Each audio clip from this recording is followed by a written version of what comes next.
No, porque me refresca. Gracias. Bueno, ahora creo que sí. Olvidé el micrófono. Bueno, en lo que va de lo que comenzamos, no se escuchó seguramente porque no estaba prendido el micrófono. Estaba agradeciendo haber respondido a la convocatoria.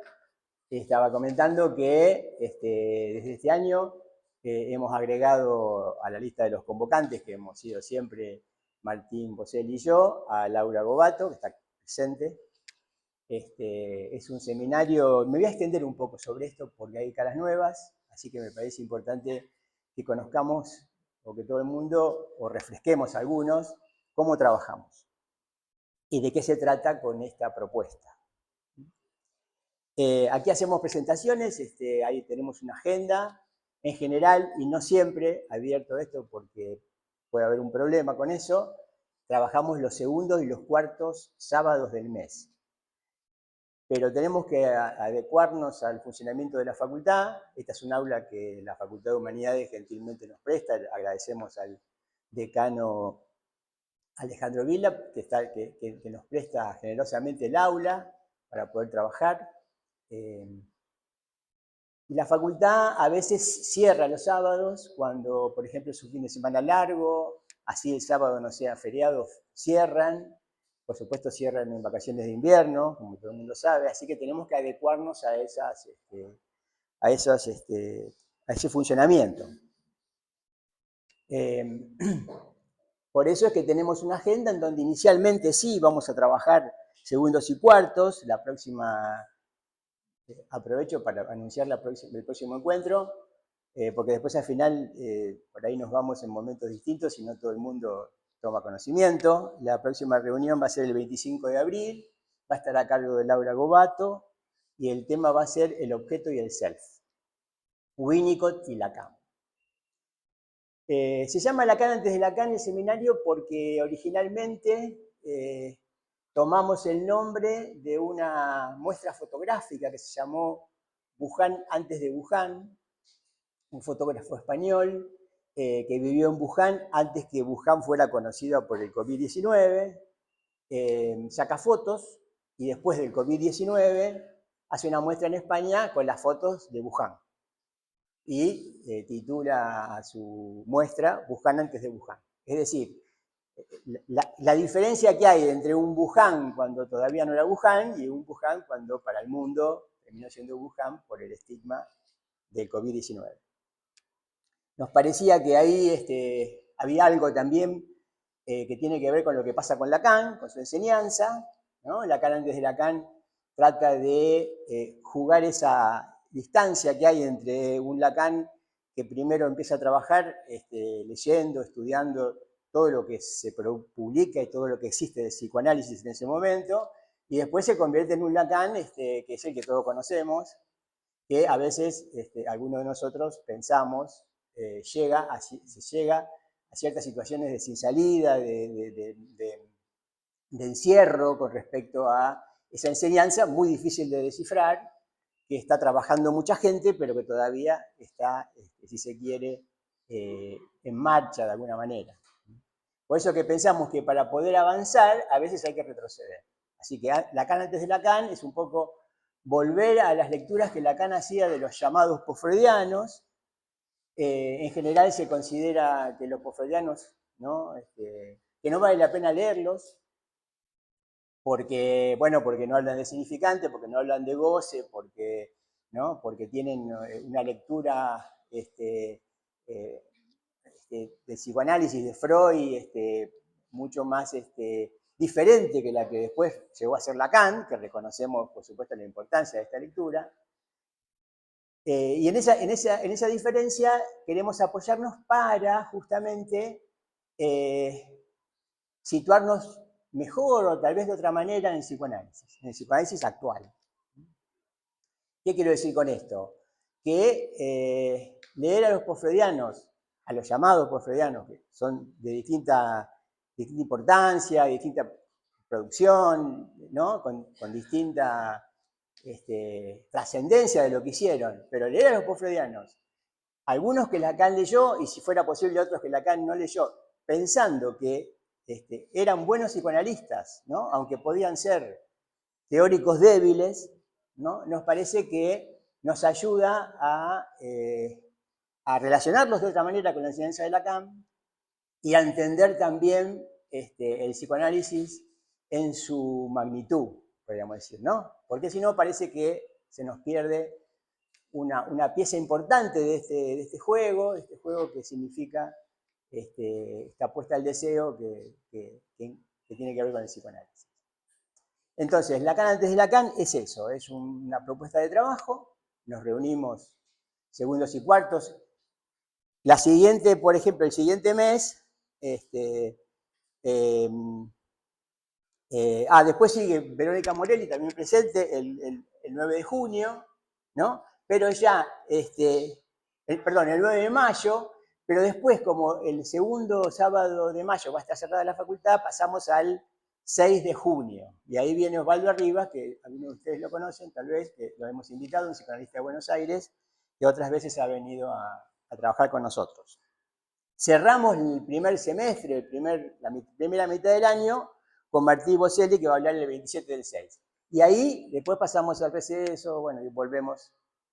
Hay una agenda, están abiertas las posibilidades de que si alguno de ustedes está interesado en hacer una presentación, se puede hacer, ¿no? Después, la idea de este trabajo es que nosotros hacemos una presentación de lo que hemos leído,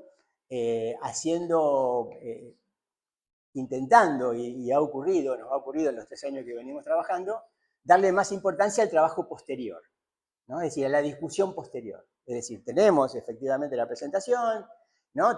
Tratamos de que las preguntas y los comentarios queden para el final, justamente para enriquecer la discusión posterior.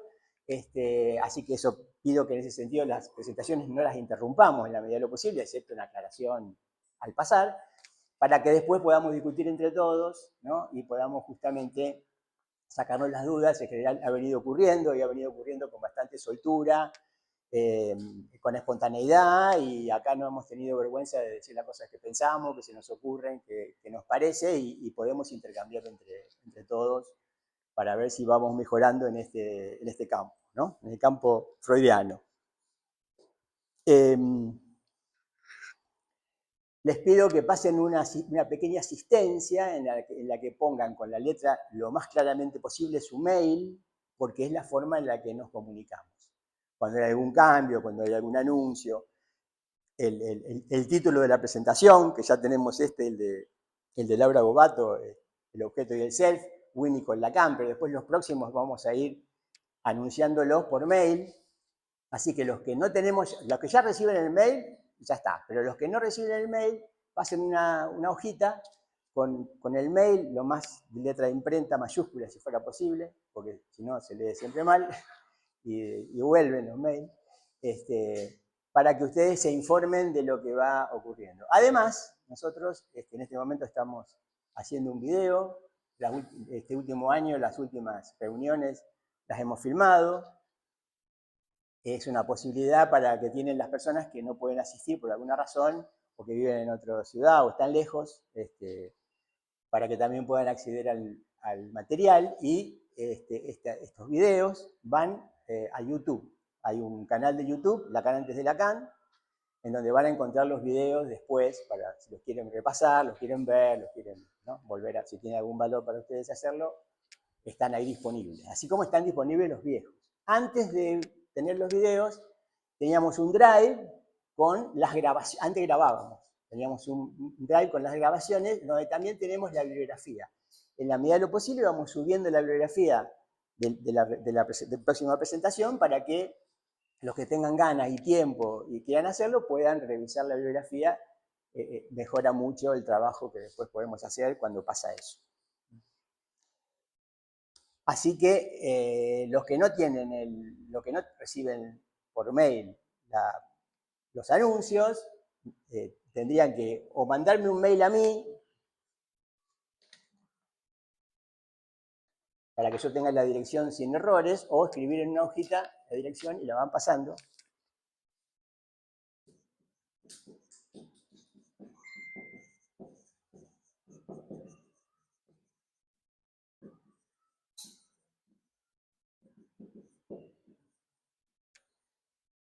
esa es la dirección a la que pueden escribirme para registrarse, digamos así, y que circule la... Y a esa misma dirección yo les estaría mandando el enlace al Drive, donde está la bibliografía, donde va a estar la próxima bibliografía, donde están ya las reuniones anteriores, las grabaciones, etc. Es un poquito caótico porque no se puede, el Drive digo, ¿no? No se pueden hacer archivos porque entonces se pierde el enlace, así que está un poco todo junto, pero bueno, busquen también se aprende buscando.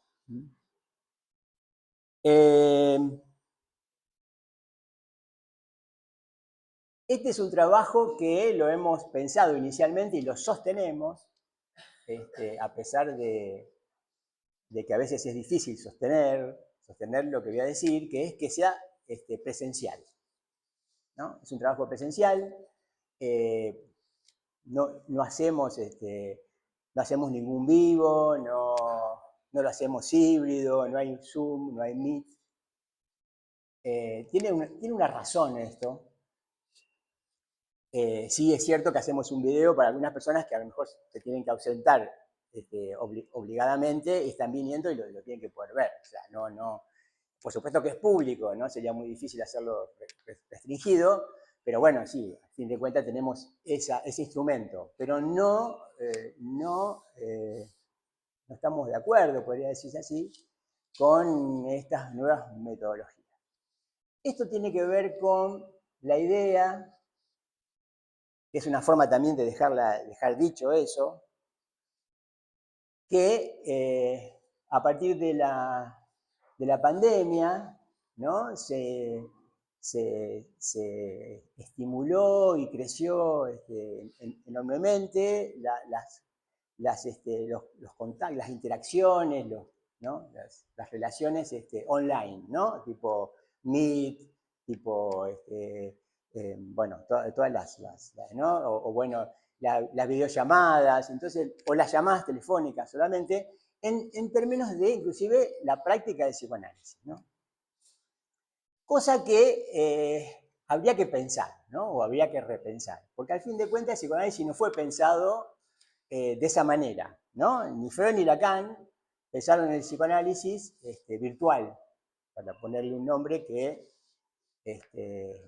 se opone a real, ¿no? Que es mucho decir, ¿no?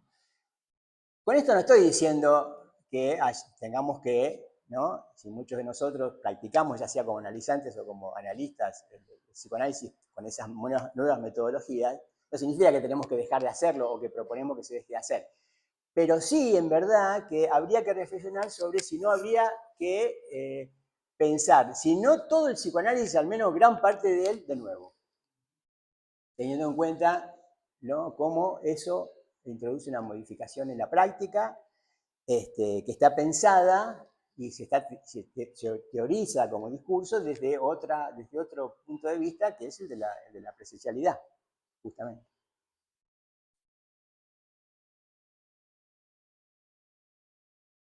El sentido que nosotros le damos al hecho de retomar postfreudianos, de leerlos, seguir con detalles, con el mayor detalle posible, la lectura que Lacan hizo de los postfreudianos, ¿no? Tiene que ver también con confrontarnos con qué nos pasa cuando leemos un texto de alguien que podemos decir era un psicoanalista, los postfreudianos eran psicoanalistas, ¿no?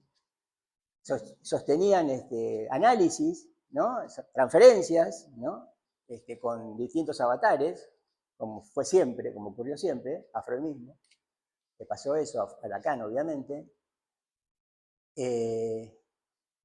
pero hablaron de su práctica con otra terminología, ¿no?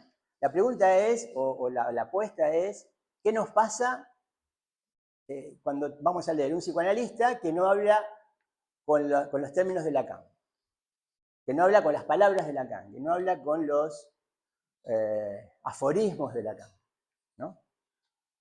Que son muy interesantes desde un punto de vista y tienen después algunos problemas desde otros puntos de vista, ¿no? Porque se convierten en frases hechas, se convierten en significantes amo, donde parece que todos decimos lo mismo cuando repetimos los aforismos o los términos, cosa que debería revisarse, ¿no? Y a veces es muy difícil, por eso es muy difícil a veces dialogar, ¿no? Que es lo que tratamos de promover en este trabajo. Eso lo resumimos teóricamente, digamos así, si se quiere, diciendo que nos interesa el sentido y no la significación, ¿no? O sea, leer un texto de un post-freudiano en términos de significación tiene como resultado que al fin de cuentas no nos parece que pueda tener que ver con el psicoanálisis porque no usa la terminología de Lacan, ¿no? Entonces, más allá de que la terminología, los conceptos, los significantes no son los de Lacan, hay reflexión sobre la práctica psicoanalítica, ¿no? que aprendieron de Freud, en donde, digamos, esa práctica está en juego ahí. Entonces, la cuestión es de qué manera leer a los postfreudianos y, no obstante, poder entender que se trata de psicoanalistas y leerlos en la cuerda del sentido, no de la significación, ¿no? ¿Cierto? Ahí, bueno, habría que aclarar esto, no es fácil. Pero el sentido es lo que aporta el discurso, ¿no? La cuestión, lo que Lacan llama el discurso de psicoanálisis. El discurso no consiste en las palabras, sino que consiste en otra cosa, que es la que Lacan establece cuando establece los discursos y el del psicoanálisis y el del analista entre ellos, con los términos propios de su producción, ¿no? Estamos, la idea es situarnos a lo mejor materialmente en la universidad, porque esta es un aula de la universidad, pero siempre pensando de que el discurso de la universidad y el discurso de psicoanálisis tienen diferencias, ¿no? Nada impide que podamos practicar el discurso del psicoanálisis fuera, en la universidad misma, o al menos materialmente en un aula de la universidad, ¿no? Ustedes saben que Lacan daba muchos seminarios en la universidad, ¿no? Muchos de sus seminarios se desarrollaron en aulas de la universidad. Bueno, voy a ir ya más a lo específico. Creo que no me quedó nada por decir sobre cómo trabajamos, ¿no es cierto? Las preguntas y los comentarios al final. Tenemos el material, la idea es discutir, la idea es que las presentaciones sean disparadores de discusión. Y me toca a mí este año abrir este seminario, que titulé Fantasma y Acto, ¿no? Esta presentación la titulé Fantasma y Acto, ¿no? Y remito o me refiero a Havelock Ellis como postfreudiano, en cómo Lacan lo retoma y lo pone en juego. Pone en juego la lectura de Havelock Ellis. Esto en realidad nos ubica, que también forma parte de la bibliografía, que está anunciada, en una reunión, creo que del 21 de junio del 67, si no me equivoco, ya les confirmo.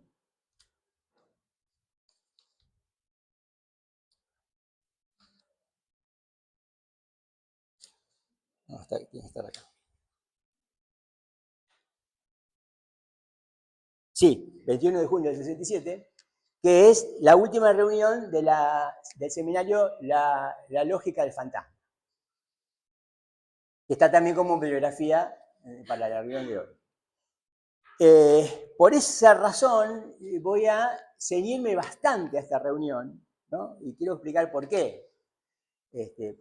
Yo podría tomar Fantasma y Acto, que son los títulos para hoy, y podría decir cosas sobre Fantasma y Acto, pero me parece que, como la idea es poner el acento en la discusión posterior, ¿no es cierto? Es importante que algunos pueden haber leído esta reunión, pueden haber leído digamos, la reunión publicada que se terminó titulando el axioma del fantasma. Ese es el título de la reunión. Algunos de ustedes pueden haberlo leído, o algunos de ustedes pueden leerlo después, si no tuvo tiempo, no tuvo ganas o lo que fuera, y entonces este trabajo les puede servir como orientador, digamos así, de esa lectura. Esa es la idea de que yo me ciñe un poco más al texto y no haga una presentación totalmente propia. Quiero decir, esto está muy tomado de esa reunión de Lacan.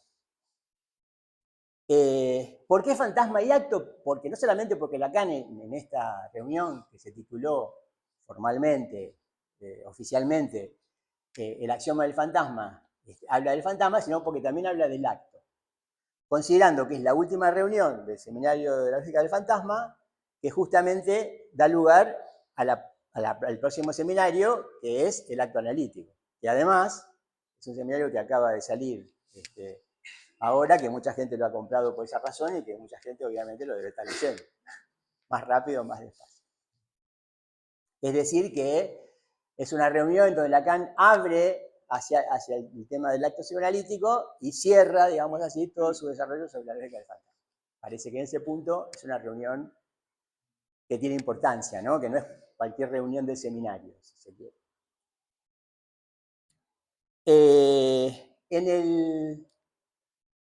En esta reunión, Lacan hace referencia a dos postfreudianos que aparecen en distintos momentos y por distintas razones. Yo solamente hice hincapié en Havelock Ellis, pero también aparece Edward Glover. Los dos son postfreudianos y tienen, bueno, en los dos casos es un material que Lacan menciona y comenta, más o menos exhaustivamente, no muy exhaustivamente en ninguno de los dos casos, pero están integrados al desarrollo de lo que Lacan expone. El trabajo de Havelock Ellis se llama La historia de Fleury. Fleury es el nombre que tiene la paciente, este caso que está tomado en este texto de Havelock Ellis. Se llama la historia de Fleury y el mecanismo de desviación sexual. Es un texto muy extenso, lo tuve que, perdón, no lo haya apagado.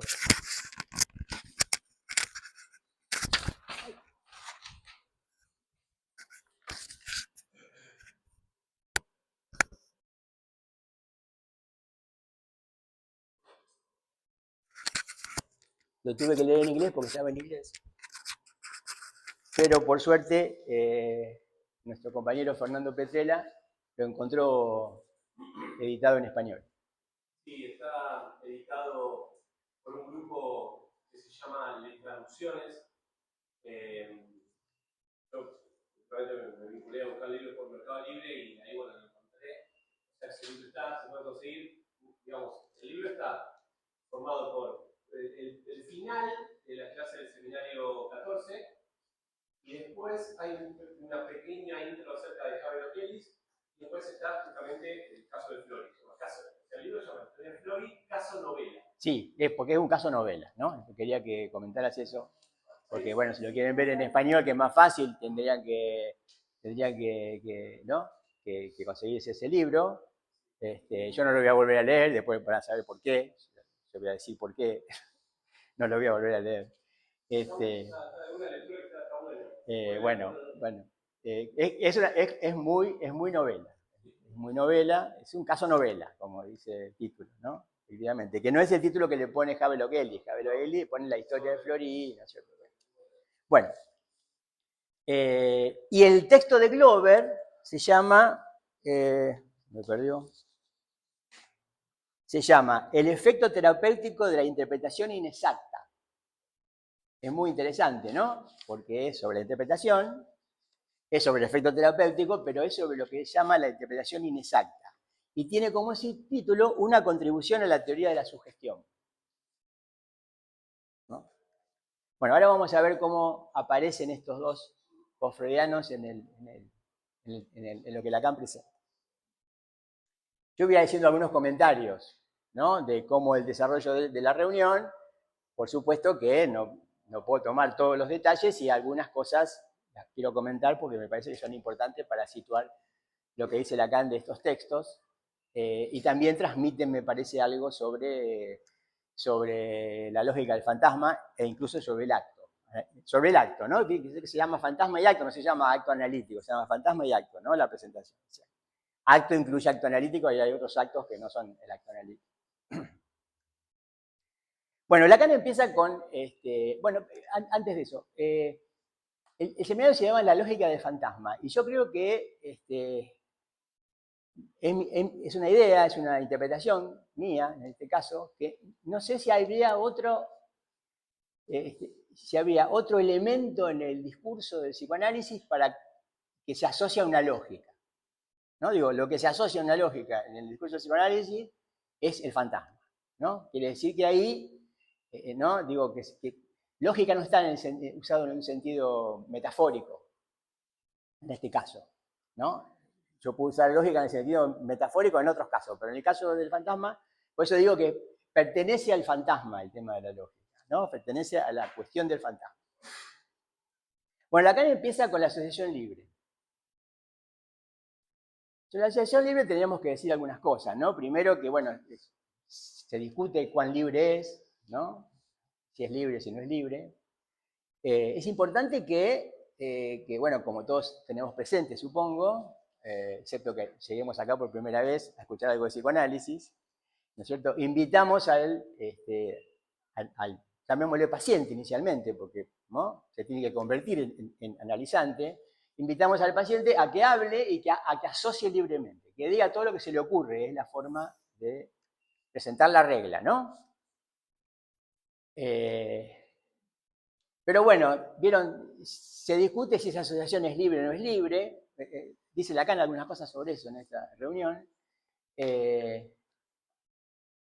Pongamos que no lo es, pero se sigue llamando asociación libre, ¿no? Tiene una razón que se siga llamando así. Y es eso, ¿no? Es invitar, ¿no? A alguien a hablar y a decir todo lo que se le ocurre, sin ningún tipo de autocrítica, sin ningún tipo de crítica, ¿no? Sin ningún tipo de restricción, ¿no? Y fundamentalmente, ¿no? Son, ya por el nombre, ¿no? Le estamos pidiendo que asocie cosas con cosas, ¿no? Es decir, está hablando de una cosa y la asocia con otra, ¿no? Esto se parece a, bueno, hay una expresión bastante usada en la cultura que se llama las afinidades electivas. Las afinidades electivas son asociaciones, ¿no? Es un término que viene de Goethe, afinidades selectivas, después está retomado por Weber, el sociólogo, y después está retomado también en el arte por René Magritte, ¿no? Es una idea interesante, que es lo mismo que decir asociar cosas, no cualquier cosa con cualquier cosa, sino cosas que son asociables. Una afinidad electiva es eso, ¿no? Es algo que se puede asociar porque es asociable. Pero también dentro de esta regla ocurre que nos interesan, y tal vez más que las asociaciones libres, las ocurrencias, ¿no? Por eso que a veces le preguntamos al analizante qué se le ocurrió cuando se queda callado, ¿no? Porque la ocurrencia no es lo mismo que la asociación libre, es algo que ocurre desconectado de ningún tipo de asociación, ¿no? Y van a ver por qué todo eso nos resulta importante. Ahora, lo que dice Lacan en esta reunión es que, al fin de cuentas, el fin del análisis no es la asociación, o sea, el fin, digamos, que tiene que pasar algo más que asocie libremente, no puede quedarse ahí, ¿no? La idea, si se quiere, y es importante que la asociación libre encuentre su límite. Y el límite lo encuentra en aquello para lo que está puesta a funcionar, que es la interpretación.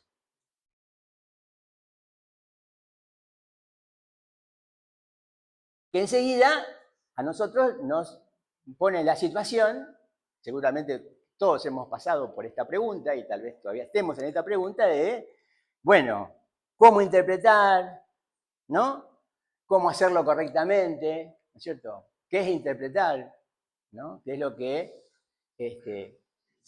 sabemos a lo que se tiende que pase en la sesión? ¿No? Que haya una interpretación. Si vamos a hablar de limitaciones, porque en todo caso, este discurso libre, como dice Lacan, Lacan lo llama el discurso libre, ¿no? Ese discurso libre del neurótico, ¿no es cierto?, encuentra limitaciones, ¿no? Y si se trata de limitaciones, ahí eso introduce la lógica, ¿no? La lógica es lo que introduce limitaciones. Para empezar, en términos lacanianos, la lógica se presenta, digamos, en estos armazones que Lacan despliega en su enseñanza, ¿no? Los famosos grafos, ¿no? Los esquemas y los grafos, esos son armazones que también utilizan la lógica del fantasma, ¿no? Un cuadrángulo de 4 vértices con sus diagonales.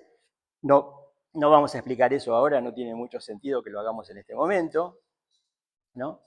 Pero es una forma en la que se introduce la lógica, ¿no? Digamos, podríamos decir, entre el psicoanálisis y la lógica, Lacan y el psicoanálisis se aprovechan de algunos elementos de la lógica, ¿no es cierto? La lógica tal vez menos se puede aprovechar de cosas que aporta el discurso del psicoanálisis, pero la lógica interesó a Lacan, la utilizó en su enseñanza, y muchas veces dice, bueno, fíjense, algunas nociones de lógica hacen falta, ¿no? O sea, que hay que ver y tener en cuenta algunas nociones de lógica, ¿no? Y en ese sentido, dice, ¿por qué? Porque la lógica introduce condiciones formales, ¿no?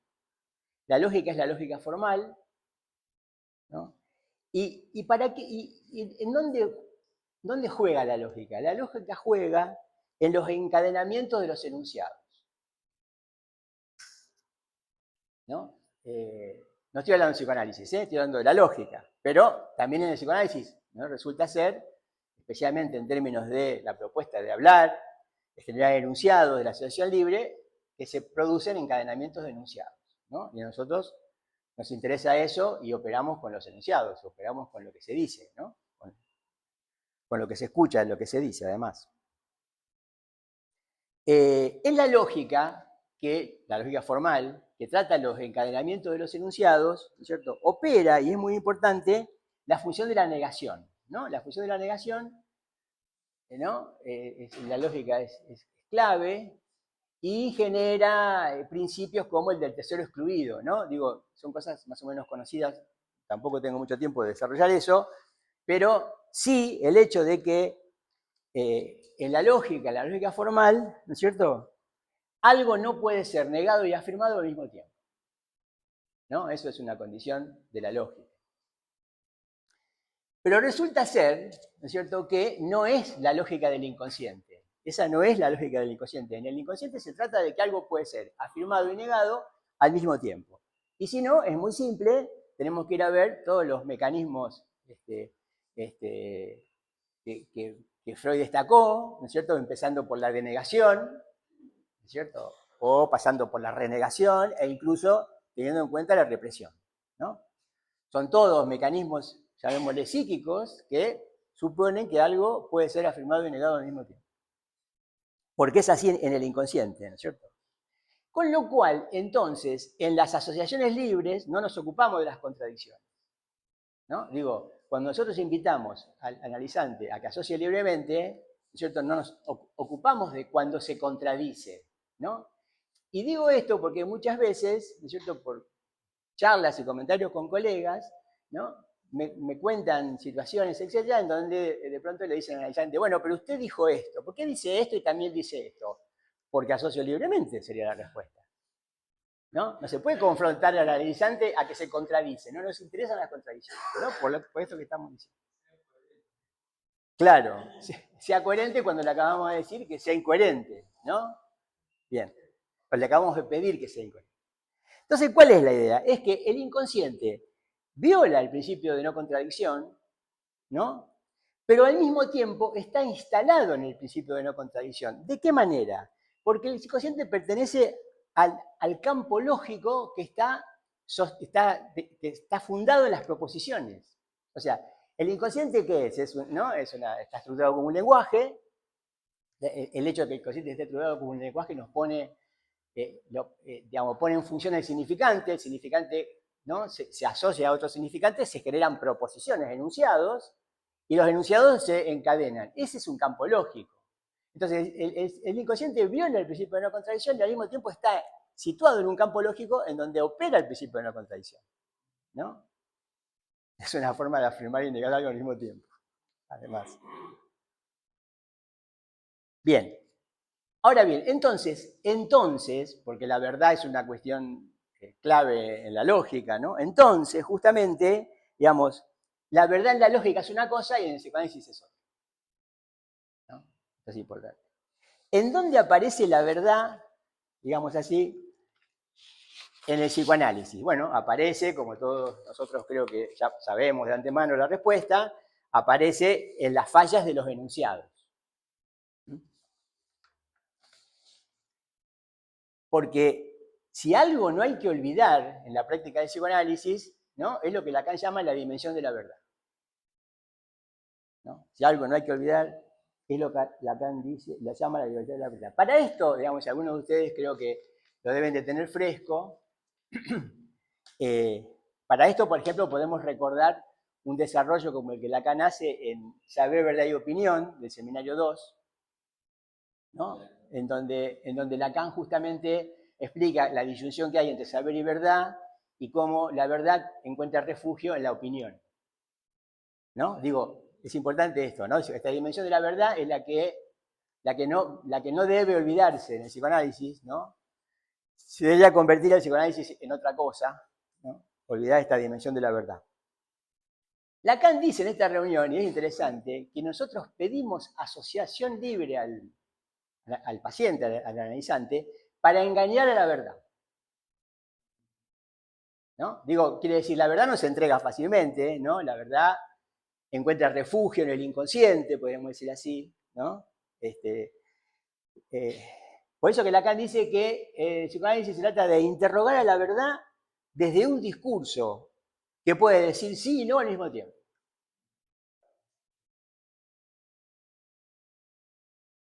Y además agrega, ¿no es cierto?, que tenemos que tener cuidado de presionar al inconsciente, ¿no? Más allá de que, bueno, por supuesto ya sabemos que el inconsciente y digamos, que los sueños mienten, pero el inconsciente y los sueños no son lo mismo, ¿no? Bueno, pero dice Lacan, hay que tener cuidado de presionar al inconsciente porque se pone a mentir como loco, ¿no? Digo, significa, ¿no?, algo eso. Bueno, ¿no?, para ver qué pasa con el tema de la, ¿no?, digamos, para tener un contacto con esta dimensión de la verdad, ¿no es cierto? Para tener un contacto con esta dimensión de la verdad que hace falta, ¿no? Difícil de captar. Lacan dice, es muy difícil decir dónde está la verdad, ¿no? Estamos hablando de psicoanálisis, ¿no? Tiene que ver con el gran otro, con el inconsciente, obviamente, allí se aloja, ¿no es cierto?, la cuestión de la verdad, pero es difícil de ubicar, ¿no es cierto? Y es una dimensión que no podemos dejar de lado, que no debemos olvidar. En un momento dado, vieron que Lacan retoma reiteradamente, obviamente, el Edipo, ¿no? Como no lo va a hacer, y específicamente, inclusive, ¿no?, la tragedia de Edipo, ¿no? Y entonces hay una situación, hay un momento en el que Lacan aclara cosas, como por ejemplo como esta. Dice, siempre, en general se piensa que el Edipo se convierte, ¿no?, se casa con la madre, digamos así, se convierte en la pareja de la madre porque mata al padre. Y dice, si bien es cierto que, ¿no?, tiene que matar al padre para convertirse en la pareja de la madre, en realidad lo que hay, él se convierte en pareja de la madre cuando resuelve el enigma que propone la esfinge. La esfinge es una representación de la verdad, ¿no? Cuando él resuelve el enigma de, ¿no?, ¿se acuerdan? Primero en 4 patas, después en 2 patas, después en 3 patas, etc. ¿Qué es el hombre? Contesta él. En ese momento la verdad desaparece.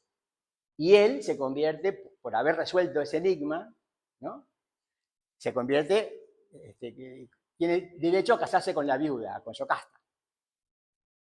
¿No? Pero digo, pero la verdad desaparece, ¿se entiende, no? Que digo que la verdad,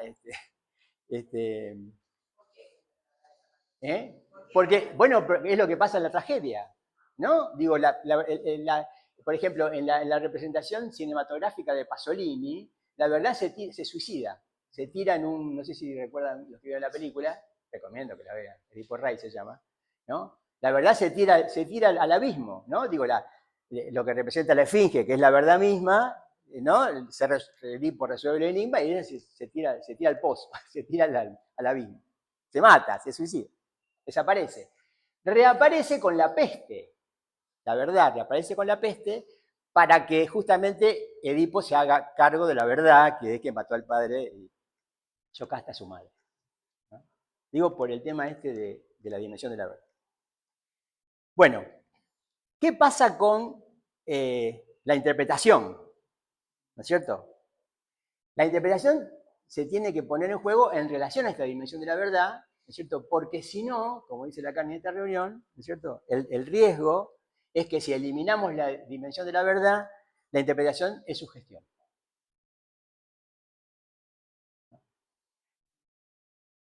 Y ahí es donde aparece Glover. Porque Glover, ¿no? Que, como decíamos antes, ¿no? El efecto terapéutico de la interpretación inexacta, ¿no? Una contribución a la teoría de la sugestión, ¿no? Texto que no lo pusimos en el drive, a mí se me pasó ponerlo en el drive, lo voy a subir, así que si después lo quieren ojear, vale la pena, es muy interesante. Se propone el problema de los efectos terapéuticos, ¿no? Entonces dice que a través de esto, de la interpretación, ¿no es cierto? Él va a tratar, y del efecto terapéutico, discernir cuándo se trata de psicoanálisis y cuándo se trata de otras terapias. Él está preocupado, ¿no? Dice, bueno, hay un montón de terapias que se sostienen de la sugestión, o sea, de la interpretación, pero ¿no? Que podríamos decir en términos lacanianos, que olvide la dimensión de la verdad. Y se pregunta cosas interesantísimas, como por ejemplo dice, tardamos un montón de tiempo en descubrir ciertas fantasías, ¿no es cierto?, que existen, ¿no? Digo, algo así como el psicoanálisis no avanzó, no arrancó, no está completo, obviamente, pero digo, no arrancó habiendo resuelto un montón de puntos, arrancó con un montón de baches, ¿no? Entonces dice, y cuando interpretábamos en esos momentos, ¿no? La pregunta era, ¿cómo interpretábamos si no conocíamos esto o no conocíamos lo otro? ¿No? Es interesante porque él dice, esas interpretaciones, ¿no? ¿Valían o no valían? ¿Estaban dentro del psicoanálisis o estaban fuera del psicoanálisis? Por eso que se pregunta, ¿cuál es el efecto de la interpretación inexacta contra la interpretación exacta? Y Lacan aclara, y está bien que lo haga en la reunión, dice, inexacta no es falsa.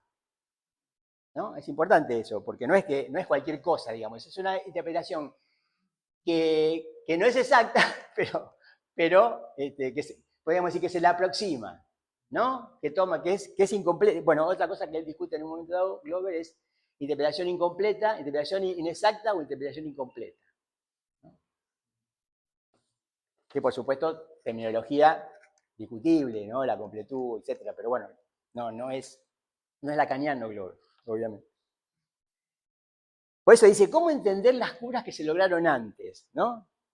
Y bueno, todo el artículo está desarrollado en función de cómo deslindamos la interpretación que es sugestiva, que no pone en juego esa dimensión de la verdad, ¿no? ¿no? Considerando, por otra parte, que lo que va en juego es el deseo, porque bueno, el deseo es la interpretación, ¿no? Digo, es una fase hecha, pero se puede desarrollar que no hay deseo sin interpretación. El deseo es su interpretación, dice Lacan, ¿no es cierto? Y entonces si la interpretación no tiene en cuenta la dimensión de la verdad, ¿no? La interpretación es sugestión, y efectivamente puede haber cambios sintomáticos, pero no es eso lo que distingue el psicoanálisis, ¿no? Los cambios sintomáticos no distinguen el psicoanálisis, ¿no? Digo, puede haber mejoras en la sintomatología, y Glover trata de explicar, dice, porque si yo genero una interpretación inexacta, dice Glover, ¿qué hago? Dice, puede ser que el analizante mejore porque refuerzo la represión, ¿no? O porque produzco un desplazamiento, ¿no? Entonces digo, desplazo ¿no? Lo reprimido hacia una zona en donde no estoy sosteniendo el síntoma, como antes, entonces el síntoma cede, pero la represión permanece, ¿no? Es interesante las reflexiones sobre la interpretación inexacta y la interpretación, e incluso dice, ¿no? Cosa que puede formar parte de nuestra experiencia, porque todos hemos pasado por esto, dice, a veces en las primeras entrevistas, ¿no es cierto?, el paciente mejora, ¿no? Dice, estoy mejor, estoy mejor. Entonces dice, bueno, dice, no solamente ya es una operación transferencial la que va a generar esta respuesta, sino dice que esto puede ser efectivamente algo que refuerza la represión, ¿no? Estas primeras entrevistas puede ser que el paciente mejora porque se refuerza la represión, ¿no? Bueno, sigamos porque si no se va a hacer... Hay muchas cosas para comentar más allá de esto, ¿no? Entonces, la interpretación apunta a la verdad, estamos claros, ¿no es cierto? Y, ¿dónde está? ¿Dónde vamos a situar la verdad digamos, en la práctica de psicoanálisis, en la práctica clínica de psicoanálisis? Bueno, la verdad está en el lugar del otro, es decir, la verdad está en el lugar del analista. Si ustedes se fijan en el discurso del analista, ¿cierto? Ustedes tienen el agente, pero el agente se sostiene de qué? Del lugar debajo del agente, ¿cuál es? El lugar de la verdad, ¿no? A donde va el saber, etcétera. Pero la verdad está del lado del analista. No es ahí donde nos pone el analizante. El analizante nos supone el saber, ¿no? Transferencialmente, ¿no? Vamos al lugar del saber, somos el sujeto supuesto a saber. Y el análisis consiste justamente en rectificar los efectos de esta suposición en nombre de la verdad. Digo, es textual esto, ¿eh? Yo insisto, yo sigo mucho la clase, digo, no cito siempre Lacan dijo, pero casi todas las... Sí, que se trata de, estando en el lugar de la verdad, el analista, en vez del lugar del sujeto supuesto a saber, que es donde te pone el analizante, rectificar los efectos de esa suposición del analizante en nombre de la verdad. Quiere decir que la verdad está en el lugar del que escucha, ¿sí? Pero al mismo tiempo, ¿no es cierto? El analista, dice Lacan, lo dice de esta manera, tiene dificultades con su inconsciente. ¿No? Digo, ¿cómo? Bueno, uno se puede preguntar, bueno, está bien, está todo bien, ¿no es cierto? El analizante, estoy en el lugar de la verdad, tengo que interpretar, supongamos, ¿no? Digo, lo ponemos de esa manera. No es así, la interpretación sabemos que ocurre a veces en boca del analizante, pero digo, hay que poder también reconocerla como tal. Pero bueno, el lugar, ¿no? No significa que sea necesariamente el analista, la persona del analista. Dice, al mismo tiempo, el que está ahí, ¿no es cierto?, tiene dificultades con su inconsciente, dice Lacan, ¿no? Y justamente, digamos, debe responder, estando en ese lugar, ¿no es cierto?, desde esa dificultad.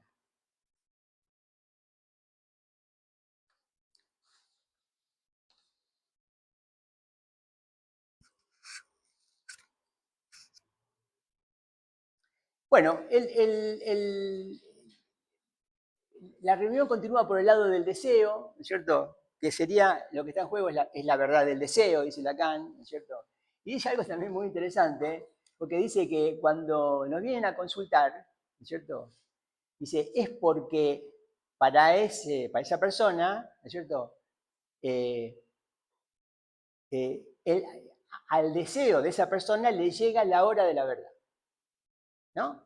Dice, ¿no? Es interesante porque es una expresión que Lacan usa bastantes veces en el seminario, la hora de la verdad, ¿no es cierto? Es una expresión interesante también para desarrollar, no lo voy a hacer ahora, será en otra oportunidad, ¿no? Pero ¿cuál es el comentario que Lacan hace? Dice, bueno, alguien llega a análisis porque pasó algo, un accidente, ¿no? Y ese accidente ocurre porque justamente al deseo le llegó la hora de la verdad, ¿no?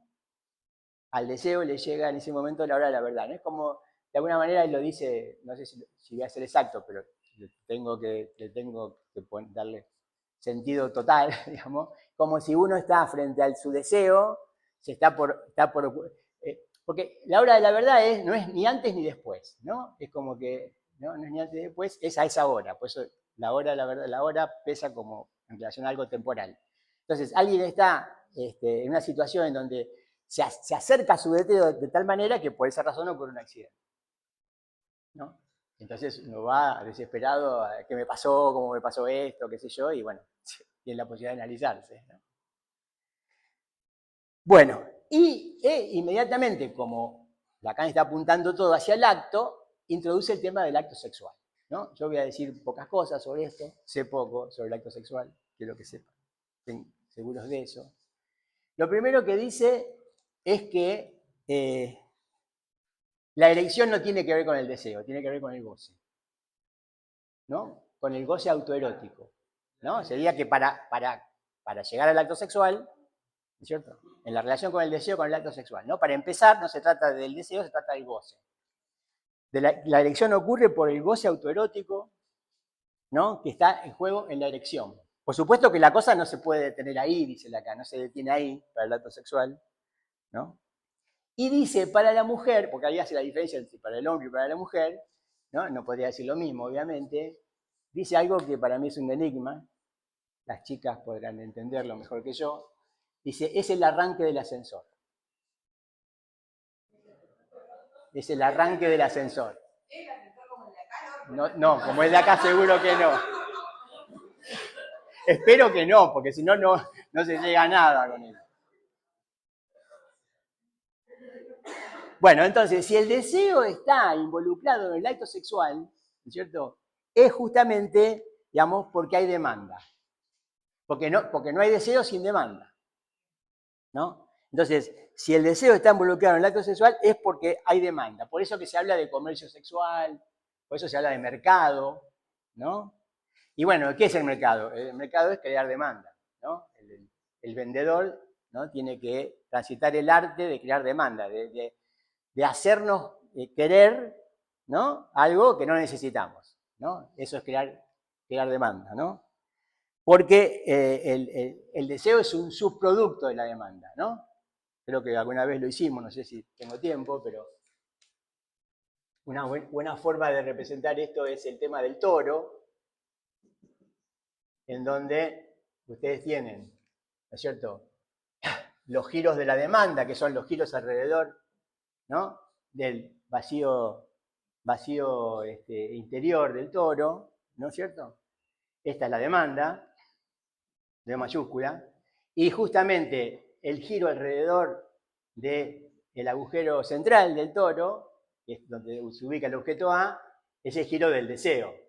Entonces, no hay demanda sin deseo, pero la demanda nunca logra captar la vuelta del deseo, esa es un poco la idea, y el objeto A, que es causa del deseo, sostiene la demanda, ¿no?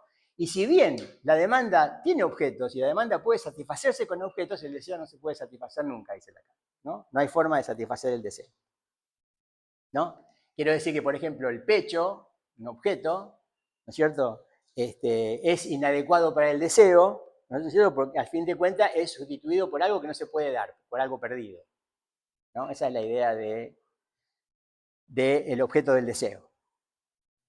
Y lo que es importante en todo esto, ¿no es cierto?, es que el deseo se sitúa en el lugar del gran otro, ¿no? Perdón, el inconsciente se constituye en el lugar del gran otro. Esa es la razón que hablemos del deseo del otro, ¿no? Del deseo como deseo del otro, ¿no?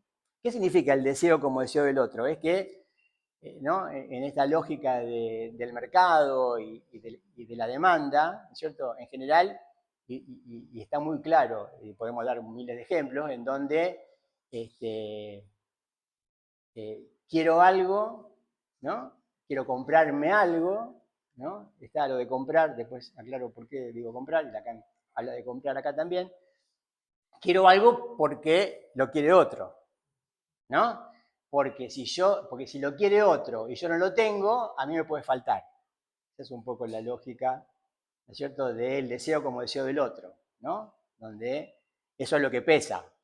El deseo, ¿no?, es el deseo del otro, porque primero el inconsciente está estructurado como un lenguaje, el lugar del otro es el lugar del lenguaje, y porque efectivamente opera en esta situación en donde no hay demanda si no está el deseo del otro, aunque la demanda no capte el deseo como tal. Pero mi deseo es el deseo del otro por esa razón, ¿no? Eso es el inconsciente. Por eso que dice Lacan que la verdad encuentra refugio en el gran otro, ¿sí?, donde se sitúa el lenguaje. Y bueno, ya aparece algo bastante interesante y enigmático al mismo tiempo, digamos, dejemos un enigma planteado para preservar la verdad, digamos, de todo esto, en donde Lacan hace un juego de palabras entre l'acheter, ¿no? L'acheter se escribe l'acheter con el apóstrofe, es compralo, ¿no? Lacheter, cómpralo. Pero también lacheté, sin apóstrofe, con acento en la E, sin la R, al final, significa cobardía. Entonces Lacan dice que, ¿no? que en este asunto, este asunto con la demanda, ¿no? Comprarlo es la demanda, ¿no? En este asunto hay una cobardía, ¿no? Y que la cobardía, dice Lacan, tiene el mismo lugar que la verdad, ¿no? No se sabe bien dónde está la cobardía. Y entonces dice, ¿qué sería la cobardía? Dice Lacan, se pregunta Lacan. Yo creo que todo por la resonancia que le dio el significante, ¿no? Digo, a nosotros no nos resuena igual, ¿no? Dice, ¿qué sería la cobardía? Dice, ¿es ceder al deseo del otro? Y si así fuera, dice, ¿cuál es el coraje del sujeto? ¿No? Dice, el coraje del sujeto es saber jugar el juego del deseo del otro. ¿No? Insisto, esta es una parte enigmática, que quiero dejarla así para preservar la verdad.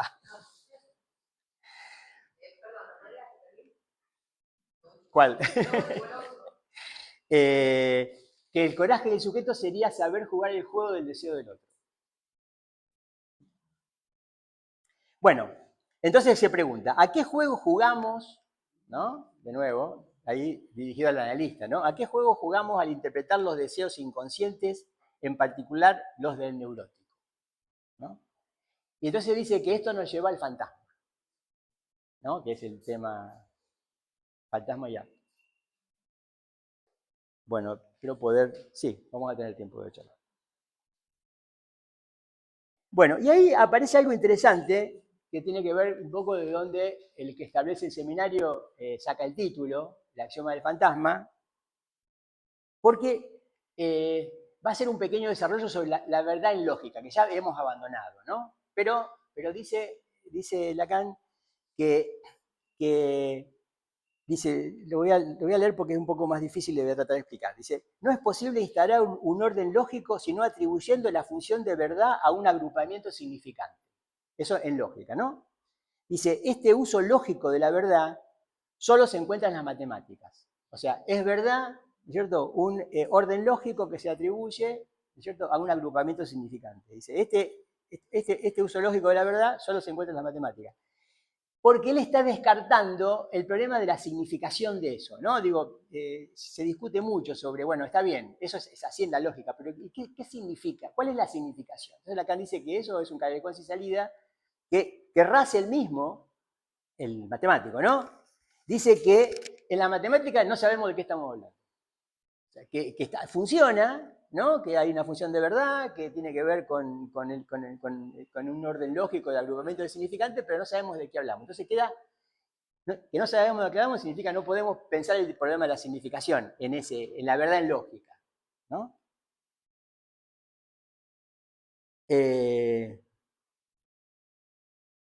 Es decir, que la función de la verdad en la lógica no se puede fundar en una significación.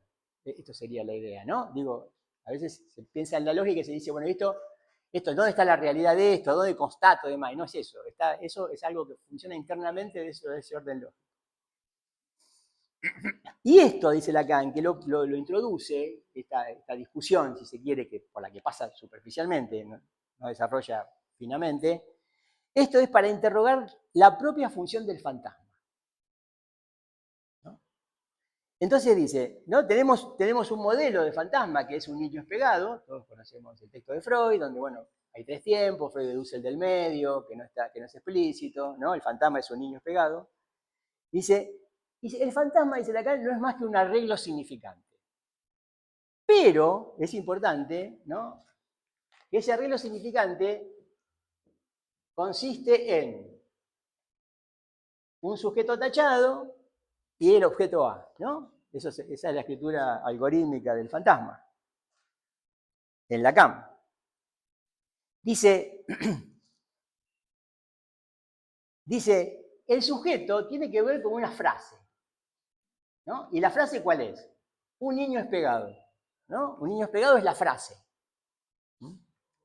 Dice, pero lo que no se puede eliminar, ¿no es cierto?, de esto que pone como un fantasma típico, obviamente, además, ¿no es cierto?, es la mirada. que no siempre se hace hincapié, ¿no? En que en ese fantasma está en juego la mirada, ¿no? Que es lo que corresponde al objeto. Entonces es la frase más el objeto. Bueno, el mismo, dice Lacan, muy interesante, dice, el mismo fantasma está en estructuras neuróticas distintas, permanece a distancia el fantasma, permanece a distancia, ¿no? Difícil de captar, ¿no? Se trata de traducir en el fantasma la verdad de los síntomas, ¿no? Pero dice, el fantasma tiene algo de muleta, de cuerpo extraño, ¿no? Nos preguntamos muchas veces, ¿no? ¿Qué pasa con el fantasma? Tiene la función de subvenir la carencia del deseo, dice, en la entrada del acto sexual, es decir, no se entra al acto sexual, aunque se empiece por el lado del goce, en la elección, por ejemplo, del goce autoerótico, sin el fantasma, obviamente, ¿no? El fantasma se tiene que involucrar para que se dé lo que llamamos acto sexual, ¿no? Digo, después Lacan discute si es un acto o no es un acto y demás. Es un tema interesante que tampoco vamos a tratar ahora, pero que el fantasma está a distancia. Está a distancia de la función y la relación entre el deseo y la demanda, ¿no? Como si estuviera cuerpo extraño, una muleta aparte, ¿no? Esta distancia, dice Lacan, es la que dio lugar a que en el psicoanálisis, ¿no es cierto?, se pusieran a tratar cuestiones del análisis en términos de frustración, ¿no? Ya hemos visto eso en otras reuniones del seminario, que se habla de frustración, de cosas que parecen evitar el deseo y desde ya la dimensión de la verdad. Términos como frustración, digamos, podríamos decir, y análogos. Entonces, ¿no? Lacan dice, el fantasma tiene un papel de significación de verdad. ¿Qué quiere decir esto? Dice, es lo mismo que cuando se considera verdadera una serie de significantes que se llama axioma.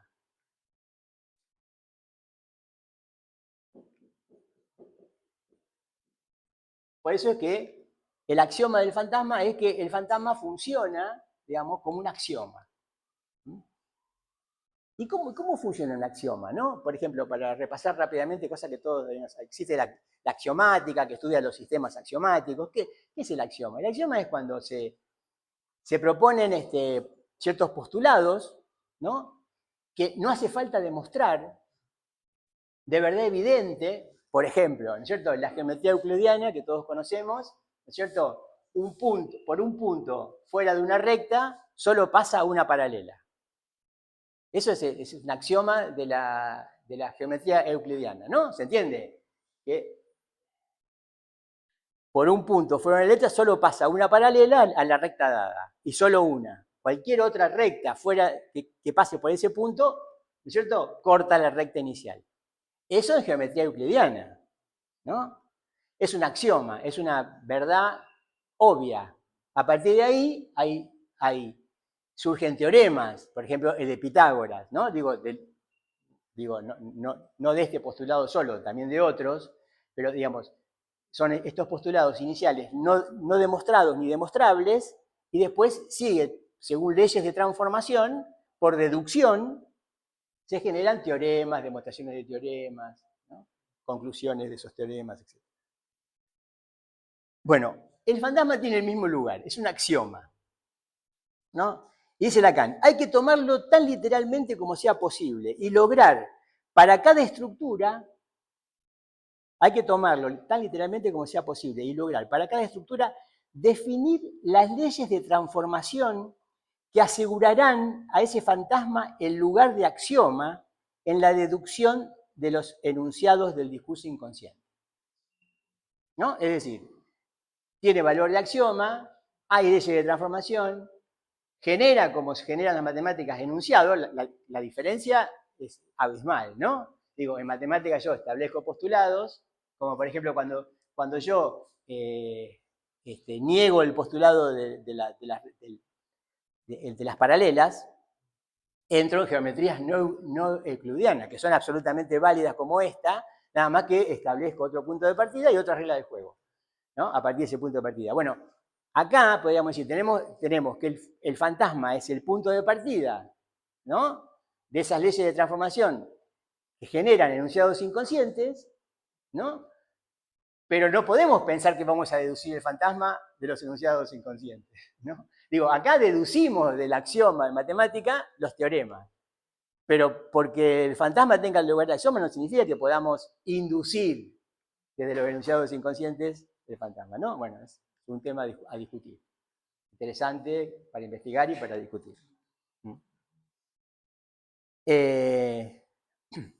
Dice Lacan que esta función de axioma es la única función que puede darse, el único papel que puede darse al fantasma en la economía neurótica. Y a partir de ahí propone este texto de Havelock Ellis, ¿no? Que en 5 minutos lo liquidamos. Quiero decir así, el choclo así, pero... ¿Por qué lo liquidamos en 5 minutos? Pero lo primero que dice Lacan remite al texto de Havelock Ellis, ¿no? El caso Florí, que es un caso novela, ¿no? Yo me lo tuve que morfar, vamos a decir así, lo tuve que soportar. No, pero eso no sería el problema porque es un inglés bastante simple, sino porque es aburridísimo, ¿no? Entonces dice Lacan, dice, tan fastidioso como el humo. Tan fastidioso como el humo, fíjense, ¿no? Dice, miren, yo les recomiendo esta lectura, no es una lectura agradable, dice, es una porquería científica, así, es una porquería científica, dice, está escrito en nombre de no sé qué objetividad. Y efectivamente, ¿qué hace Havelock Ellis, no? Y les puedo comentar cómo arranca. Miren, le voy a comentar cómo arranca porque muestra cómo arranca el texto, ¿no? Porque muestra, dice, él comienza diciendo, ¿no? Dice, en este caso juego un papel pasivo, dice, lo más posible, dice, para evitar la sugestión, aunque de vez en cuando tuve que tirar alguna pregunta, ¿no?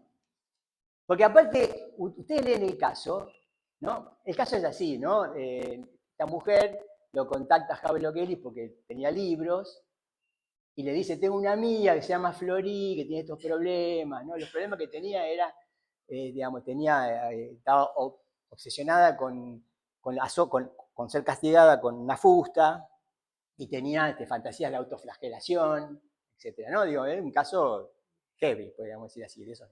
Pero bueno, vivía en una ciudad alejada, así que en esta época hubieran hecho telefónico. Pero ella le mandaba cartas, tiene como 60 cartas, ¿no? Y entonces él cuenta en detalle desde su niñez hasta el momento que lo consulta a él, en detalle cada cosa que ella le va contando. Entonces Lacan le dice, ella le da gato por liebre, directamente, ¿no? Quiero decir, ella lo boludea, perdón la expresión, pero, ¿no? Digo, entonces él cuenta todo rigurosamente, pues es una porquería científica, dice, está escrito en nombre de no sé qué objetividad, ¿no? Como novela, hasta puede ser entretenida, porque uno espera a ver qué va pasando, cómo van pasando las cosas y demás, pero es aburridísimo como caso, ¿no? No se le cae una interpretación. Hay 3 sueños larguísimos y él no saca una interpretación. No se le ocurre una interpretación, ¿no? Es esto, ¿no? Su lugar pasivo, ¿no? Dice, bueno, cosa que también vale la pena comentar, el caso, a ella el padre le pega con una fusta femenina de equitación. Bien, vos lo leíste entonces, o intentaste hacerlo al menos. Una fusta de equitación, le pega las nalgas fuertemente cuando se porta mal, aparentemente heavy el viejo. La que siempre la lleva a ser castigada es la institutriz, a la que termina odiando, al padre lo ama porque el padre cree que cumple la función que debería, ¿no? Parece que el padre se va de mambo, pero él lo justifica como es la forma que se educaba en la época, ¿no? Y todo eso le genera a ella un montón de cuestiones que tienen que ver con orinar primero, por los tiempos, después al final. Tiene que ver con unas fantasías con orinar parada, orinar afuera de la casa, tiene ganas de orinar, no puede orinar, se orina, todo eso, más la flagelación, que va después de que dejan los castigos del padre porque se escolariza, empieza a tener fantasía, después se autoflagela ella, después, bueno, tiene fantasías obviamente, que pasan al acto. Entonces Lacan acá dice, bueno, dice, puede ocurrir, digamos, que como en el caso de Fleury, que se franquee la prohibición de la fantasía y que la fantasía se pase al acto, que es lo que vemos todos nosotros cuando leemos el caso.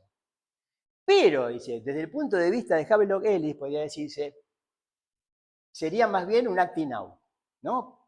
Dice Lacan, por las carencias de la observación, ¿no? Digamos, la diferencia entre pasaje al acto y acting out, que si el pasaje al acto efectivamente podría pensarse como tiene la fantasía, después la hace, ¿no? La lleva a cabo efectivamente, la actúa, la hace.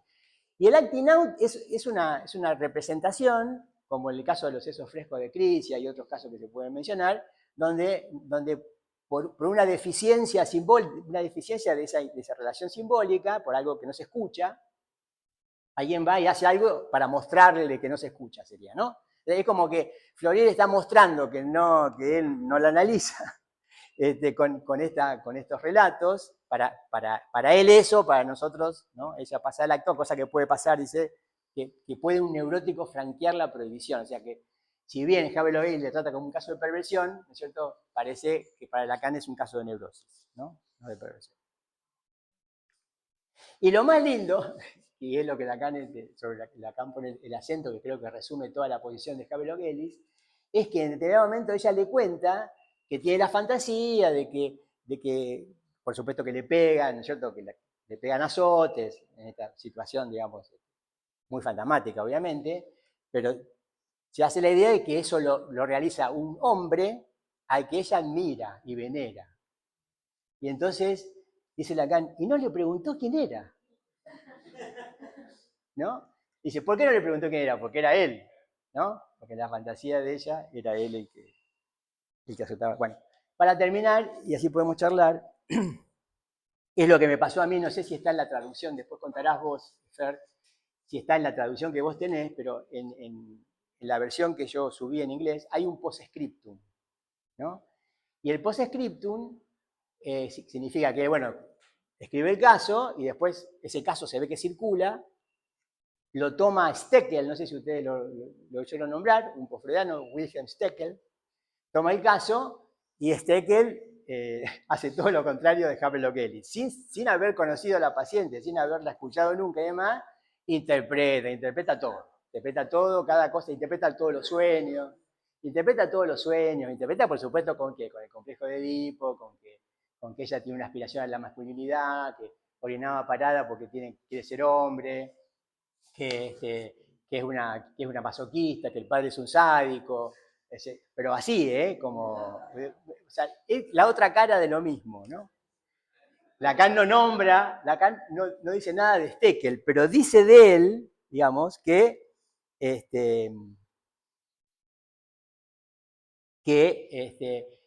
algunos colegas le hacen observaciones sobre este caso, digamos, sería Steckel en este caso por lo que yo sé, porque él le contesta a Steckel en el escrito. Sería Steckel, digamos. Y él se mantiene en sus 13 de que lo que vale es su observación, su presentación del caso, ¿no? Digamos, no cede ante la falta ¿no? La falta de intervención, la falta de lectura, de escucha, ¿no? Suponiendo que, bueno, no fue un análisis tradicional.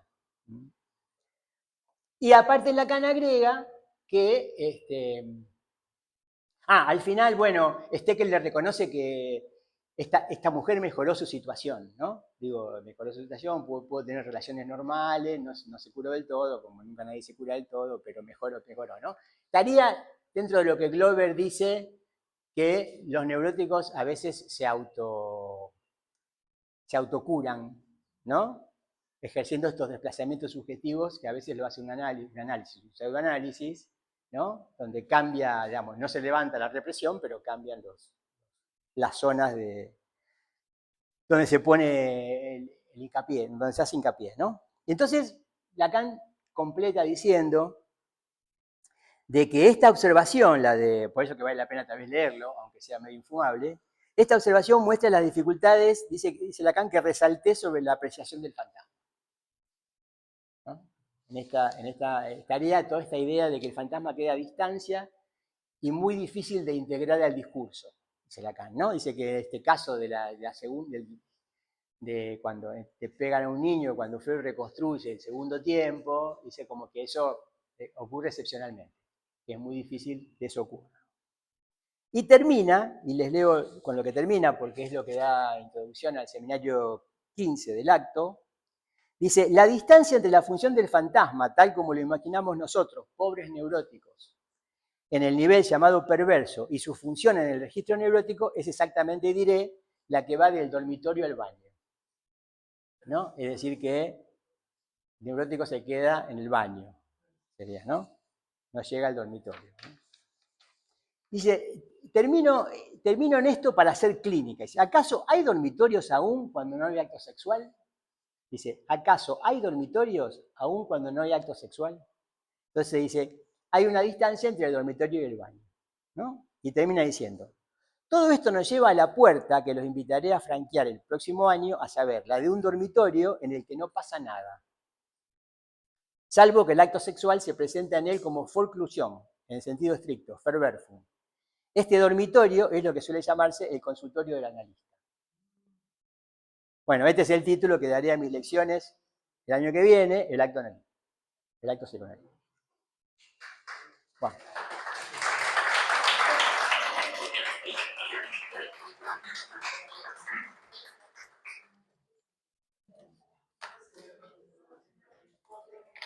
Bueno, hay un microfonito ahí, si quieren usarlo, pues se pusieron todo medio lejos. Si no, si lo ponen así, por ahí hablan fuerte, lo tenés que encender. ¿Está encendido? ¿Está encendido?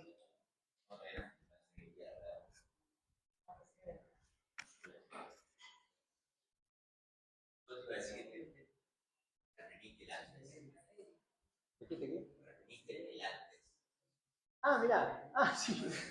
Pero que, ¿no? Esto de alcohólicos tiene que ver con esto que decís. Bueno, que este asunto de fumar. yo voy a explicar no se debería hacer, pero bueno, puedo explicar el fallido. Dale.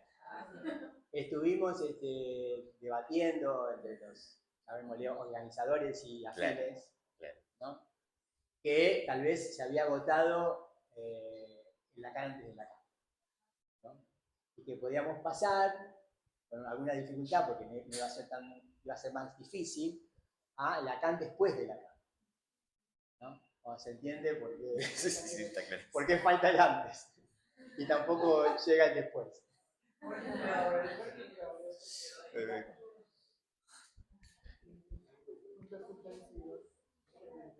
También no deja de ser un título interesante.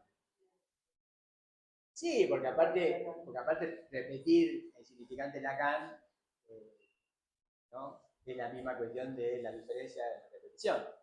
El primer Lacan y el segundo no podrían ser nunca el mismo.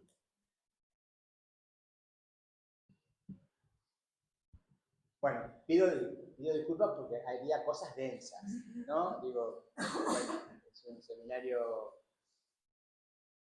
que ya mediando la enseñanza de Lacan, difícil porque la lógica del Lacan es difícil, pero bueno, con lo que venimos trabajando como antecedente, el objeto A, cómo aparece el objeto, ¿no es cierto? Creo que Verónica, ¿vos vas a hablar de eso? Sí, perdón. ¿Querés contar algo de lo que vas a hablar? Ah, sí, bueno, yo... Después de Laura. Claro. Bueno, hola a todos, buenos días. Yo voy a trabajar el estatuto del objeto en la transferencia. Voy a mencionar los modos en que lo encuentra Lacan en la transferencia y voy a tomar a Abraham, voy a tratar de situar cómo Lacan extrae el objeto A del objeto parcial de Abraham, que incluso se me armó una pregunta en relación a lo que dijiste, porque lo que pensaba es, bueno, al menos como yo leo a Abraham y como leo que Lacan lee a Abraham, si el estatuto conceptual de los mismos términos es el mismo. Porque a mí me parece que Lacan hace una operación de lectura en los postfreudianos y crea algo. Esa es la consecuencia que me deja a mí la lectura. Y bueno, y lo voy a trabajar en relación al sujeto supuesto saber con un caso clínico mío. Así, esa es la idea. Lo que voy a hacer fundamentalmente es diferenciar el objeto como resto en el acting, justo que lo nombraste, porque eso ubica un lugar del analista, a diferencia del objeto A como causa, porque ese es otro lugar para el analista y otras posibilidades de intervención. Eso. Por ejemplo, pero supongo que lo decís en relación a eso, que el carácter parcial del objeto en Abraham, por ejemplo, no es del mismo orden que era para el carácter parcial del objeto A. Exactamente, sí. El objeto parcial de Abraham, esa parcialidad requiere una totalidad. Sí. El objeto A también es parcial, pero no por esta razón. Exactamente, está en relación, lo va cercando por el lado del ideal, en el esquema óptico. Sí. Por ahí dice... Comento además porque, bueno, podemos a lo mejor ir a recuperar eso. Ya trabajamos el objeto A en relación al objeto parcial de Abraham. Eso ya se trabajó, pero quiero decir, seguramente no es lo mismo que vas a hacer vos, pero puede servir como un antecedente para, o sea que, ya que vos no vas a hablar, porque la próxima no vas a hablar enseguida, podemos buscar esa listo. Clase, pero no sé si quedó solamente grabada, esa es una de las últimas de audio. Listo. Y la marcamos para que por ahí escuchen eso antes, que bueno, no, por ahí cuando usábamos el pizarrón antes, no salía porque estaba solamente el audio, ¿no? Entonces era un tema. Sí. Pero porque hicimos, lo mostramos en relación a la tópica del imaginario, justamente al ideal y a la identificación del yo. Claro, en relación a eso en el seminario 8, porque incluso a mí en el seminario 8. Sí, la lectura que hace Abraham, yo entiendo que sustancializa el objeto. Claro. Porque las consecuencias clínicas, por ejemplo, al leer el caso Juanito, de algunas fantasías no es la misma que plantea Abraham que la que plantea Lacan. No, claro, aparte el objeto parcial de Abraham claro. No existe, pero Lacan dice que entre el objeto parcial de Abraham, el objeto transicional de Winnicott, con todos esos elementos, Lacan tuvo acceso a poder plantear el objeto A. Inventar significa que no estaba. Claro. Y si puedo, voy a hacer una diferencia entre el objeto A y el objeto en el fantasma. Si puedo. Bien.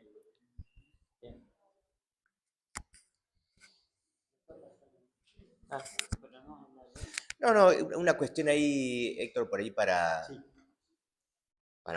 debatirla, si es que yo te entendí bien. Cuando estabas laburando la cuestión de la verdad, que me pareció muy interesante que recuperabas la cuestión de la esfinge y la dimensión de la verdad, y traías esta referencia a la verdad del deseo y cuando al deseo le llega, ¿no? la hora, ¿no? Porque en algún momento aproximaste la verdad al otro, ¿no? La verdad y el otro, ¿no? Que me parece hay cierta diferencia, también depende mucho de los momentos de la enseñanza de la que uno tome, ¿no? Pero a la altura de los discursos, por ejemplo, que es lo que vos mencionaste, ¿no? El lugar del otro y el lugar de la verdad no coinciden, ¿no? Y me parece que no es lo mismo, ¿no? Justamente la hora de la verdad que la hora del otro, ¿no? Viste que en la lectura que Lacan hace de Hamlet hay una diferencia muy marcada entre cuando Hamlet está a la hora del otro, ¿no? A cuando se encuentra con la hora de la verdad, ¿no? La hora de la verdad es al final de la tragedia y es cuando efectivamente puede actuar, ¿no? Estar a la hora del otro es lo que lo separa, ¿no? del acto. Entonces me parece que hay una vuelta ahí respecto de si la verdad tiene que ver con el otro, ¿no? O en realidad, digo, más allá del garante de la verdad, que es un otro muy particular, ¿no? Es el otro de la Es ese. Claro. Se llama la hora del sujeto. La hora del sujeto también le llama, claro. La hora del otro. Claro, pero Hamlet está toda ¿no? Para Lacan está toda la obra, ¿no? A la hora del otro, ¿no? Lo está por matar a Claudio, pero no lo puede matar porque Claudio está justo rezando, entonces se va a ir al cielo y quizás al infierno, ¿no? Y siempre está como pendiente de cuándo es el momento en función del otro hasta lo que llama la hora de la verdad, que es cuando actúa, ¿no? Entonces digo, hay algunos desarrollos donde, ¿no? el otro y la verdad se aproximan, ¿no? Momentos donde el otro y la verdad no coinciden exactamente, donde el otro queda más del lado del saber incluso, ¿no? El S2, el saber, ¿no? Digo, me parece que está bueno para dar una vuelta a eso que a lo mejor lo dijiste rápido y interesante, Sí, ¿no? sí, Se entiende. Sí, hay varias cosas para hacer. Bueno, la primera, que me parece que es importante, una relación importante, al menos tiene que ver con cómo yo abordo las cosas, ¿no? Yo creo que hay un riesgo, ¿no es cierto? Bueno, que a veces a lo mejor hay que correr, ¿no es cierto? En mezclar momentos en la enseñanza de Lacan por identidad significante. ¿No? Dice otro acá, dice, qué sé yo, otro, la palabra otro, digamos, el significante otro, en toda la enseñanza de Lacan, tiene un montón de transformaciones. Entonces yo no puedo decir, estoy leyendo el seminario 15, y dice el otro, y decir, bueno, pero en el seminario 2 habla también del otro, y ese otro, y este otro, porque yo creo que lo que tiene que ver con el sentido, cuando decíamos significación, sentido, discurso, ¿no? Es en qué articulación, en qué lugar queda el otro en una argumentación, en un momento donde acá está argumentando y dándole forma al discurso, que en otro momento. Son momentos distintos. Entonces, bueno, no digo que se trate de eso en tu pregunta, yo digo que, ¿no es cierto?, en esta reunión, Lacan, y entiendo por qué además, ¿no? Porque dice,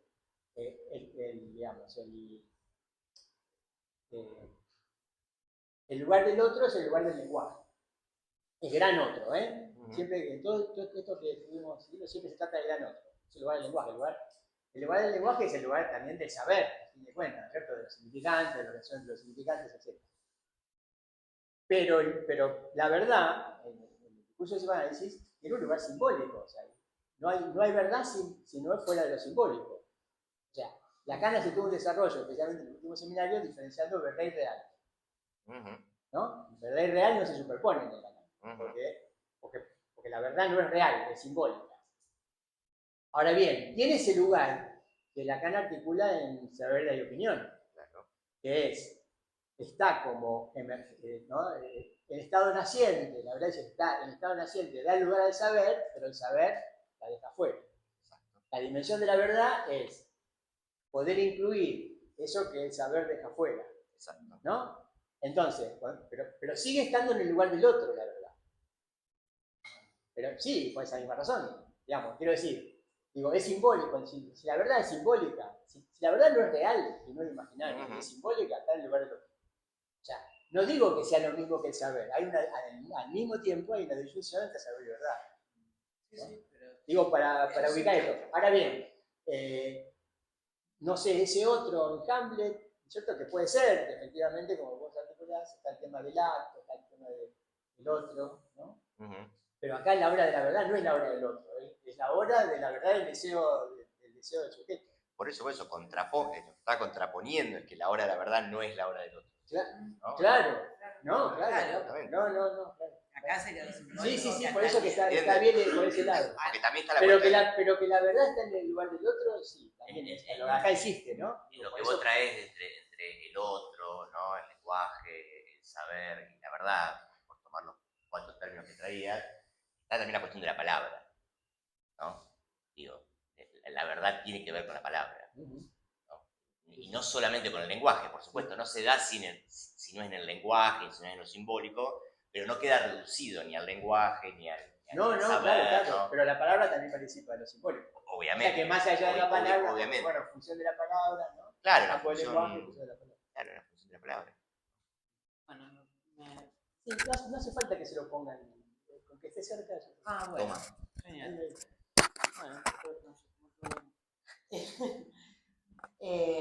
sí, me parece que en este contexto el otro queda en relación al inconsciente, a la verdad del inconsciente. Y no hay otra manera que la verdad no pertenezca a lo simbólico. Después está esto de, bueno, el otro a veces es tesoro significante, a veces en el seminario 6, el deseo de significación es la madre real, el 20 es la mujer, digo, pero me queda en relación a esto.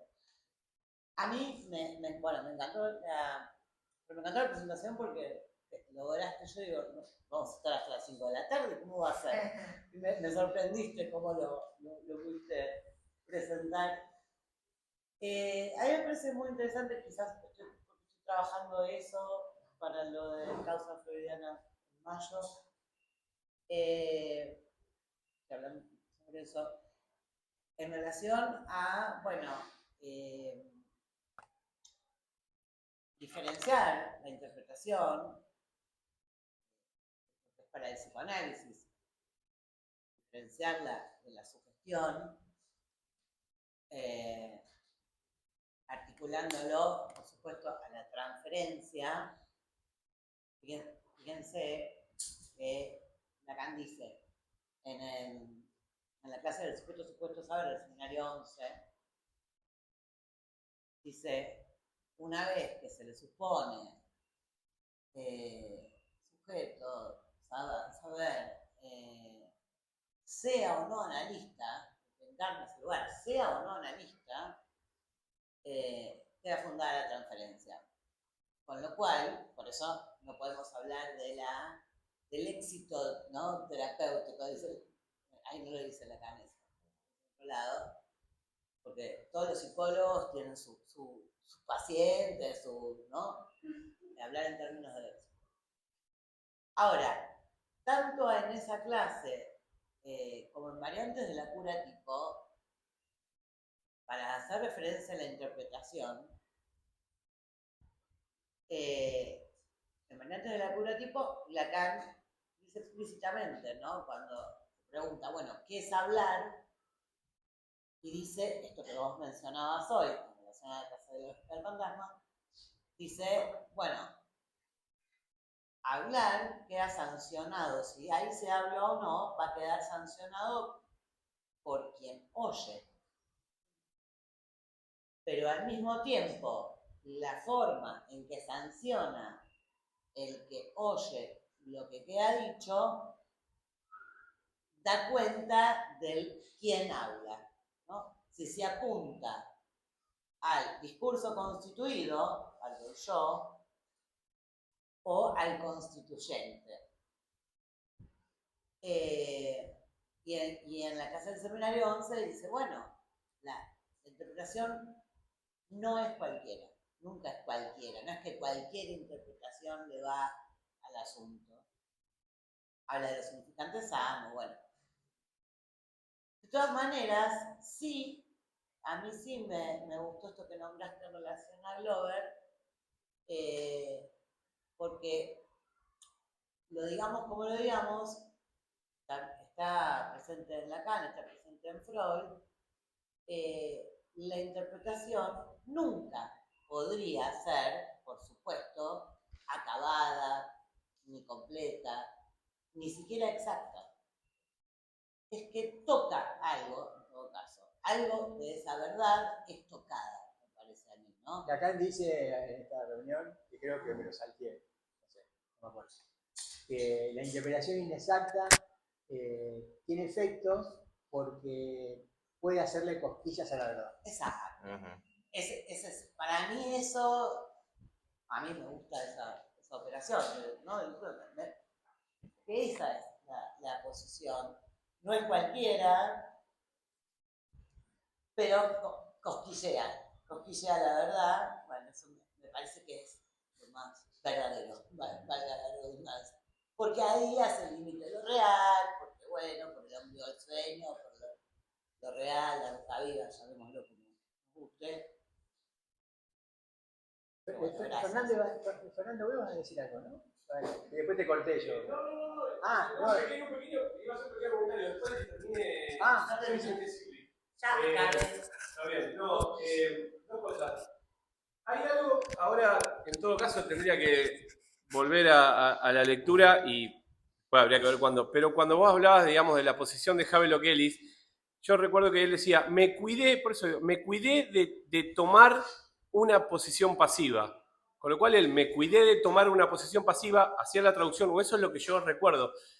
También habría que ver, ¿no? Porque ¿qué sería cuidarse de tomar una posición pasiva? Tomarla. No, Claro. Lees toda la historia y te das cuenta que fue pasivo. Claro. No hay ambigüedad. No. Me cuidé de tomar una posición pasiva, no me tomé una posición pasiva, me la tomé. Me cuidé de que fuera bien pasiva. Se nota en la historia. Sí. Porque él mismo ubica, digamos, él mismo ubica esto de, bueno, que hay cosas que no preguntó, hay cuestiones que no indagó, que tenían que ver con la figura, ¿no? De quién azotaba. Y un pequeño agregado, el padre luego de que le pegaba, la azotaba a Flori, después le daba un beso, ¿no? Después, entonces, es muy loco porque había algo en eso que ella esperaba, ¿no? Digamos, hay todo un entramado donde se juega lo sádico y lo erótico, ¿no? Y cómo funciona ella respecto de todas esas escenas. Después hay otra cosa también. No, te iba para comentarle. En el presente caso, estoy traduciendo igual, ¿eh? En el presente caso, vos leíste la traducción. Sí. En el presente caso, fui cuidadoso de jugar una posición tan pasiva como sea posible. Así dice. Para evitar el riesgo de la sugestión. Bueno. Dice así, no dice. ¿Cómo fue que vos? Sí, por eso yo me entró la duda, me cuidé de tomar Acá una no es posición ambiguo. pasiva. Acá no es. Claro. Por la significación, sobre el viaje que publicidad está refiriendo a la tomó, es el sentido del texto de la transferencia. Mi idea ahí es que me procuré. Sí, aparte esa es la traducción. Esto lo escribió en inglés. O sea, está totalmente reforzado, ¿no? Una posición tan pasiva como fuera posible, para evitar la sugestión. O sea. Bueno, en el seminario dice también al final Lacan lo que dice que la interpretación va por la vía del sentido y apunta al sinsentido. Sí, y el de Tully dice que es del sentido y va contra la significación. La interpretación es del sentido y va contra la significación. Mostrando, por ejemplo, que esta frase del lógico de Chomsky, esa frase de Chomsky, las ideas verdes duermen furiosamente, que se supone que, más o menos, que se supone que Chomsky quiso hacer una frase sin ningún sentido, dice Lacan, se le da un montón de significaciones, y eso no sirve para nada, ¿no? Que las ideas duermen furiosamente, que duermen furiosamente podría ser que está soñando, ¿no? Que son verdes, no sé qué otra interpretación hace. Sí. Sí, y quería terminar de decir otra cosa. Sí, perdón, que estaba hablando hoy. La cuestión de la interpretación y de la vía o cómo pensar la interpretación a Lacan lo ocupas del seminario 1, dirigido justamente a la pregunta, él dice dos cosas, hoy actualmente no hay discusión, y la segunda es, ¿qué hacemos cuando hacemos análisis? Porque para servirse de esto, él toma el caso que en realidad es de Margaret Little, no de Annie Reich, de este paciente que tiene una intervención radial, en donde ella le dice, ¿no? Vía la contratransferencia, usted en realidad este tema que trató y lo que le está pasando con esto tiene que ver con lo que usted considera que de este tema a mí me interesa y que yo podría envidiarlo. Entonces, ¿qué dice Lacan? Que bueno, a partir de esto hay toda una especie de restablecimiento, ¿no? Digamos, en términos de afecto, de sintomática, que se estabiliza y que luego a este paciente le lleva 2 años elaborar de alguna manera todo esto que había sido el efecto de esta especie de interpretación. Y Lacan dice, no, acá no se trata de que, digamos, pensemos la interpretación en la vía de un restablecimiento que calma la angustia, ¿no? Que restablece, sino que la interpretación la podemos pensar respecto de las ocurrencias que vienen a partir, ¿no? de lo que podemos pensar como la interpretación. Retomando esto de las ocurrencias y la asociación libre, ¿no? Eso es lo que nos permite pensar la interpretación. Y el texto de Glover, Lacan lo sitúa antes del seminario 14 y es muy interesante porque lo sitúa en la clase que Miller titula Sugestión y Hipnosis, en donde él dice que, digamos, el psicoanálisis tiene sentido respecto de la interpretación y se diferencia de la hipnosis por la transferencia, ¿no? Entonces, digamos, para pensar justamente el lugar de la interpretación y los efectos de la misma. Bueno, perdón, tal vez se puede seguir, pero son las 2:30 y tenemos que... Recuerden, los que no reciben información, que me manden un mail para tener el mail de ustedes, y si no, me lo escriben.